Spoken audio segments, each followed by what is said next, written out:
If the timing wasn't evident enough, me finally releasing the 10K special was supposed to be my, hey look, that's a holiday gift to the viewers thing.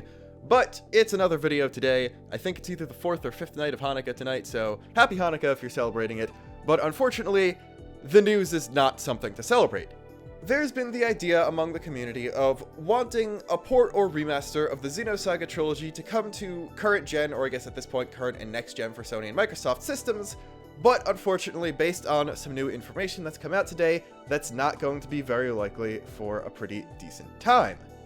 You might remember a few months ago, I did a video about an interview a Japanese gaming news site conducted with Tetsuya Takahashi from Monolith Soft, as well as Katsuhiro Harada from Bandai Namco, and they talked about their history together because Monolith used to be under Namco, their different workplace culture and stuff.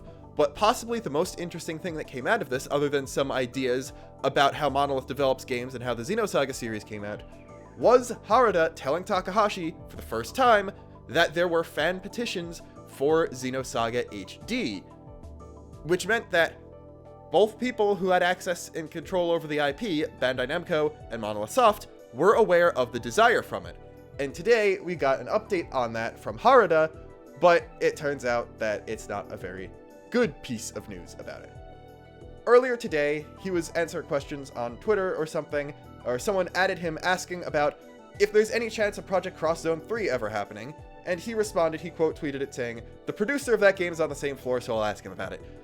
Basically, I think this is just like, oh yes, the guy who produces Project Cross Zone, or was the producer on the other two games, works on the same floor of Bandai building with me, so I'll ask if there's ever been plans or if there's ever gonna be a plan. But more importantly for us, although if you like those games, I guess that's a little ray of hope for you, so not all awful, I guess. Someone asked him about a Xenosaga HD collection, and he responded, "This actually progressed to the remaster's plan, but failed in a profitable market analysis. Sorry guys, this plan will be difficult to resurface." So it looks like that there was an official project plan for some form of Xenosaga port, remaster, whatever, that was submitted to the higher-ups at Bandai Namco, and they did a profitable market analysis, but it didn't get through that phase, and the project was shot down. And based on this, it looks like he might have had some part to do with that, but doesn't have the clout in order to force it through. It was shot down, he can't do anything about it. He also said in response to someone else that, "It's so sad, I was talking to a Monolith team after a long time," and then he linked the same 4Gamer interview that I made the other video on. In the tweet, the URL is wrong. There's another slash with some other characters in it, but that does supposed to link to the same interview I talked about before. So it looks like that after that interview, he didn't just talk to Takahashi about that. There was a Monolith team that was also involved in the planning stage for this. So it almost hit pre-production. And then he also said, "We always analyze the global market." When someone asked if it's, oh, the series besides episode 2 never released in Europe, that's a huge potential market. Did you look at that? Because no one in Europe's been able to play them legitly. And he said, yeah, they analyzed the global market and it got shot down. So that's really, really unfortunate. And it looks like this is definitely something Harada himself wanted to happen. I mean, you could look into it as, oh, they didn't do it because they didn't want it to be a Switch exclusive, because it would have to be with Monolith involved. You could look at it a bunch more cynically, but it just looks like the Bandai Namco higher-ups don't think there's as much demand for the series as there is. So here's where we come in. It doesn't look like this is going to happen within the next couple of years, but there is a game coming out in 2020 that might be able to help us with that. And that is, of course, Xenoblade Chronicles Definitive Edition, an HD remaster of a previous Xeno game.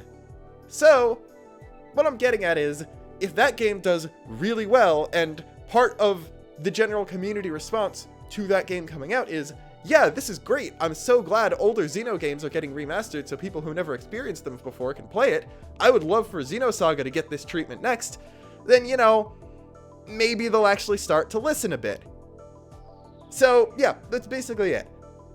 I know I'm probably preaching to the choir at this point when I say buy Xenoblade Definitive Edition, but even if you're not overly attached to Xenoblade 1 as a whole. If you're like, oh, no, I played it once already, it wasn't my favorite thing, but hey, maybe later on I'll get it, or nah, I don't need to buy it a second time, it's probably not going to be too different.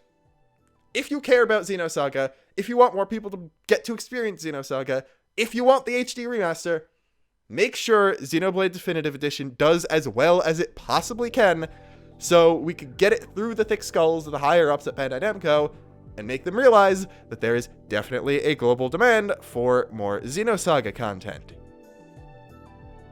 Just do it. I mean, I'm obviously going to pick up at least one copy. If there's a special edition, I'm going to get a regular edition and a special edition. Plus, even if there isn't, I might have to go out and buy an extra copy launch day, because whenever I order something for launch day, it never comes on time and I have to buy a second copy. But you know me, I'm going to need to start recording stuff off of that as soon as it comes out. Anyway, buy Xenoblade Definitive Edition. Now you have even more reasons to do it. Support it as much as you possibly can. Support Monolith Soft as much as you possibly can. I doubt they're ever going to be in a position where they could be like, yeah, I'm going to just buy the entire Xenosaga IP.